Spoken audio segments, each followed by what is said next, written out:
तो मूवी की शुरुआत होती है एक नॉर्मल स्ट्रीट से और पीटर पार्कर की आवाज आती है जिसमें वो बताता है इस लड़की के बारे में। इसका नाम मैरी जेन वॉटसन होता है और ये पीटर पार्कर की क्रश होती है। इसी के साथ ये पीटर के घर के पास में ही रहती है। इसके बाद मूवी में पीटर की एंट्री होती है जो कि बस के पीछे भाग रहा होता है, लेकिन कोई भी बस नहीं रुकवाता है, सभी उसकी हंसी उड़ा रहे होते हैं। कुछ देर बाद मेरी रिक्वेस्ट करती है, तब जाकर बस ड्राइवर बस रोकता है। इसके बाद पीटर बस के अंदर आता है, लेकिन अंदर भी सब उसके ऊपर हंस रहे होते हैं। इसके बाद सीन शिफ्ट होता है पीटर के कॉलेज का। यहाँ पर हैरी को बताया जाता है जो कि पैसों से अमीर होता है, लेकिन वो पढ़ाई में बहुत कमजोर होता है, यहाँ तक कि वो कई बार फेल होकर फिर यहाँ पर पहुँचा है। इसके बाद ये एक लेबोरेटरी में पहुँचते हैं जहाँ पर अलग अलग प्रकार की स्पाइडर्स की स्टडी की जाती है और उनके ऊपर रिसर्च की जाती है। यहाँ पर अलग अलग प्रकार की स्पाइडर्स होती हैं जिनमें कुछ विशेषता होती है। उनमें से जो सबसे ज्यादा पावरफुल होती है और जो सबसे ज्यादा स्पेशल होती है, उनके डीएनए से 15 ऐसी स्पाइडर्स बनाई गई जो कि बहुत ज्यादा पावरफुल होती है और बहुत ही ज्यादा खास होती है। लेकिन यहाँ पर बाद में पता चलता है कि उन 15 मकड़ियों में से एक मकड़ी वहाँ से गायब हो जाती है, लेकिन उस टाइम पर इस बात पर ज्यादा ध्यान नहीं दिया जाता। इसके बाद पीटर मैरी की फोटोज क्लिक कर रहा होता है कॉलेज मैगजीन के लिए। तब वहाँ पर 15 स्पाइडर्स में से एक स्पाइडर मिसिंग थी। वो आकर पीटर के हाथ पर काट लेती है, जिसको पीटर भी देख लेता है, लेकिन इस टाइम पर वो भी ज्यादा ध्यान ना देकर यहाँ से चला जाता है। इसके बाद सीन शिफ्ट होता है हैरी के फादर मिस्टर नॉर्मन की कंपनी ऑस्कॉर्प के यहाँ पर ये सभी साइंटिस्ट मिलकर कुछ ऐसा बना रहे होते हैं जिसको लेने के बाद इंसान की पावर 800 गुना ज्यादा बढ़ जाती है और ये उसी की रिसर्च पर लगे हुए होते हैं। यहाँ पर पता चलता है कि इन्होंने जो मेडिसिन बनाई है उसका एक्सपेरिमेंट चूहों पर किया गया। तब वो 800 गुना शक्तिशाली तो हो गई, लेकिन इसके कुछ बुरे इफेक्ट भी हुए थे जिनमें पागलपन और उत्तेजना बढ़ जाती है। लेकिन डॉक्टर नॉर्मन इस बात को छुपाना चाहते हैं और वो बताते हैं कि डॉक्टर स्ट्रॉम के अलावा यहाँ पर जितने भी साइंटिस्ट हैं वो इस मेडिसिन का इंसानों के ऊपर प्रयोग करने के लिए सहमत होते हैं। लेकिन फिर भी यहाँ पर आर्मी ऑफिसर इस फॉर्मूला के बारे में लास्ट टाइम डॉक्टर स्ट्रॉम को पूछते हैं कि वो इसके ऊपर क्या कहना चाहते हैं। तब डॉक्टर स्ट्रॉम बताते हैं कि फॉर्मूला बेकार है, इसके ऊपर अभी और काम करना बाकी है। इस बात पर डॉक्टर नॉर्मन गुस्सा होते हैं। तब आर्मी ऑफिसर नॉर्मन को बोलते हैं कि मैं पहले से ही इस एक्सपेरिमेंट के खिलाफ था और यहाँ पर यह ऑफिसर एक एडवांस मशीन के बारे में बताते हैं जो कि 2 हफ्तों में इनके पास कंप्लीट होके आ जाएगी। ऐसे में ये आर्मी ऑफिसर नॉर्मन को 2 हफ्ते का टाइम देते हैं जिसके अंदर इनको इस फॉर्मूले का प्रयोग इंसानों के ऊपर सफलतापूर्वक करना है, वरना इनको जो फंड मिल रहा है उसको बंद कर दिया जाएगा। इसके बाद सीन शिफ्ट होता है पीटर के घर का, जहाँ पर पीटर के अंकल को जॉब से निकाल दिया जाता है। इसके कुछ देर बाद पीटर घर आता है जो कि कुछ अजीब हालत में होता है और वो अपने रूम में जाकर सो जाता है। यहाँ पीटर की हालत बहुत खराब हो रही होती है। फिर डॉक्टर नॉर्मन को बताया जाता है जहाँ पर वो टाइम के प्रेशर में आकर उसी फॉर्मूले को खुद पर ट्राई करने का डिसीजन लेते हैं। इसके बाद डॉक्टर नॉर्मन उस फॉर्मूले को एक्सपेरिमेंट करने के लिए खुद के ऊपर अप्लाई करते हैं, जिसके बाद वो बिल्कुल एबनॉर्मल हो जाते हैं। एक बार तो उनकी धड़कन भी रुक जाती है, लेकिन जब डॉक्टर स्ट्रॉम उनके पास जाकर उनको उठाते हैं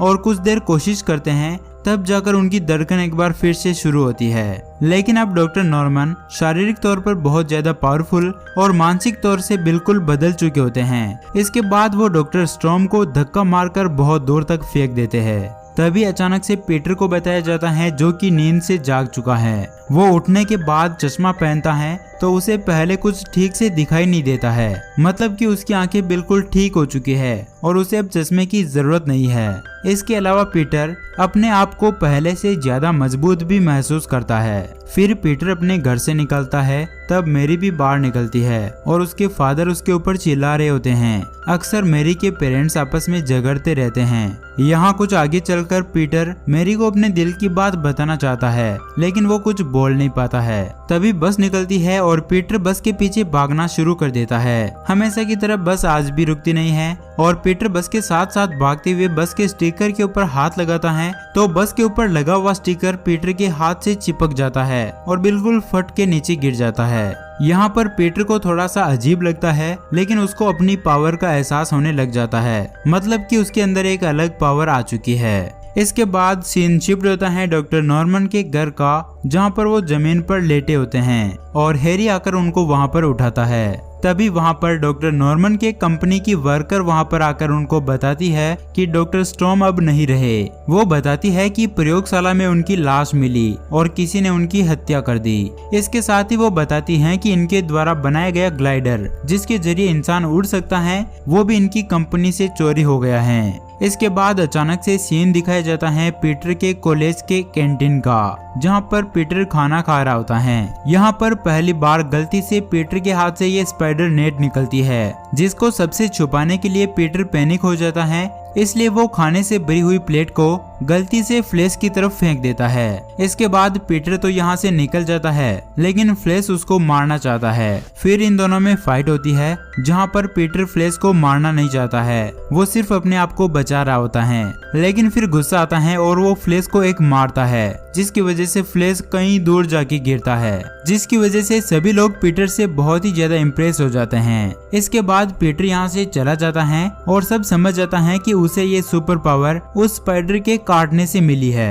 और पीटर इस सुपर पावर को बहुत ज्यादा एंजॉय भी करता है और बहुत ज्यादा खुश भी होता है। इसके बाद पीटर घर आता है और रात को घर के बाहर मैरी से बात करता है। इसमें वो फ्लैश को मारने के लिए सॉरी भी कहता है और ये दोनों ग्रेजुएशन के बाद क्या करने वाले हैं इस बारे में भी बात करते हैं। यहाँ पर पीटर बताता है कि वो शहर में जॉब करेगा और मैरी यहाँ पर बताती है कि वो एक एक्ट्रेस बनना चाहती है। इसके बाद मैरी फ्लैश की न्यू कार में चली जाती है। यहाँ पर फ्लैश की न्यू कार को देखकर पीटर भी पैसा कमाने की सोचता है, लेकिन वो अपनी इस सुपर पावर के साथ अपनी रियल आइडेंटिटी नहीं बताना चाहता है, इसलिए वो एक ड्रेस तैयार करता है जो कि स्पाइडरमैन का सूट होता है। इसके बाद पीटर के अंकल उसके इस नए रूप से थोड़ा सा परेशान होते हैं और वो पीटर को समझाना चाहते हैं कि कभी भी कोई भी गलत रास्ता मत चुनना। और यहाँ पर पीटर के अंकल उसको बोलते हैं बड़ी ताकत के साथ बड़ी जिम्मेदारियां भी आती है। ये बात पीटर को पूरी लाइफ याद रहने वाली है और इसके पीछे के जो रीजन है वो आपको आगे चल के पता चलेंगे।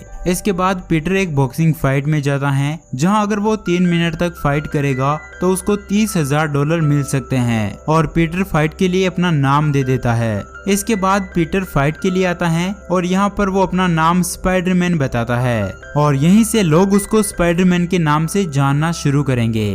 फाइट शुरू होने पर पहले तो पीटर डरता है, लेकिन फिर कुछ देर बाद वो फाइट को आसानी से जीत जाता है। लेकिन यहाँ पर पीटर के साथ एक चीटिंग होती है। उसे यहाँ पर सिर्फ $100 दिए जाते हैं और उसको चले जाने को कहते हैं और पीटर यहाँ पर बिना कुछ बोले यहाँ से चला जाता है। पीटर जैसे ही इस ऑफिस से यहाँ से निकलता है, एक चोर आकर यहाँ से सारे पैसे चुरा लेता है और जब वो चोर यहाँ से भागता है तब पीटर इस चोर को आसानी से पकड़ सकता था, लेकिन इन लोगों ने पीटर के साथ धोखा किया था, इसलिए पीटर उस चोर को जाने देता है, जिस पर सिक्योरिटी गार्ड और इस कंपनी का ओनर पीटर के ऊपर गुस्सा करता है। इसके बाद जब पीटर घर जा रहा होता है तब उसे रास्ते में भीड़ दिखाई देती है। जब पीटर वहां जाकर देखता है तो उसे पता चलता है कि वहां उनके अंकल बेन होते हैं, जिनको किसी ने गोली मार दी और उनकी गाड़ी को लेके चला गया। और यहाँ पर देखते ही देखते एम्बुलेंस के आने से पहले ही पीटर के अंकल की मौत हो जाती है। इसके बाद पीटर स्पाइडरमैन के सूट को पहनकर उस आदमी को पकड़ने जाता है जिसने अंकल बेन को मारा था।